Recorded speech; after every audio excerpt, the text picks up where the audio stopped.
grand plaisir que j'ai accepté d'être le président du Salon du Livre des Rendez-vous de l'Histoire de Blois. D'abord parce que c'est un honneur et puis c'est bien d'avoir un peu des honneurs de temps en temps. Et ensuite, surtout parce que l'histoire joue un rôle vraiment très important pour moi dans mes livres. C'est un événement assez merveilleux justement parce qu'on est à la croisée à la fois d'une partie plus grand public, le côté salon du livre, où on va trouver des auteurs de romans, de bandes dessinées, de toute autre chose que de la recherche. Et justement, on a aussi la possibilité de voir tous les éditeurs scientifiques, universitaires qui sont là, de rencontrer des historiens, des chercheurs, des gens qui travaillent et qui viennent aussi ici pour communiquer un peu un état de leur recherche.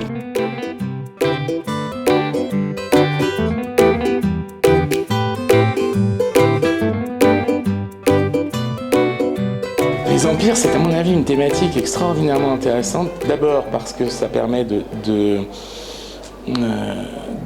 s'intéresser à des périodes et des lieux très différents, que dans des événements historiques ou des rapports au pouvoir que nous on appelle empire, qu'il s'agisse du Japon, qu'il s'agisse de l'empire colonial français, de l'empire romain ou du Saint-Empire romain germanique. Ça permet d'abord justement d'avoir une histoire aussi qui se joue, et ça je trouve ça très intéressant par comparaison, par analogie, de ce qu'on entend aussi par ce mot empire, et qui veut dire tout simplement le pouvoir qu'on peut avoir sur un territoire. Et à travers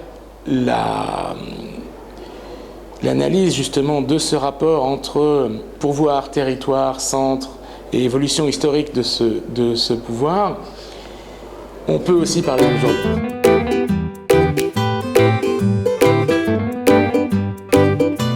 Le roman contemporain peut aussi envahir un peu le territoire de l'histoire avec des romans sans fiction. Et ça, c'est une des grandes spécificités, je pense, du XXIe siècle, que le roman a acquis tellement de pouvoir dans le champ littéraire, qu'il peut même s'intéresser à la non-fiction. Dans Boussole, c'est très clair, évidemment, puisqu'il y a, d'une part, une très très grosse bibliographie, qui est donc toute une partie un peu de recherche de seconde main, en utilisant les travaux de beaucoup de chercheurs qui ont travaillé sur ce qu'a été l'orientalisme, certains personnages, les relations de l'orientalisme scientifique avec le pouvoir colonial, enfin, dans beaucoup de domaines.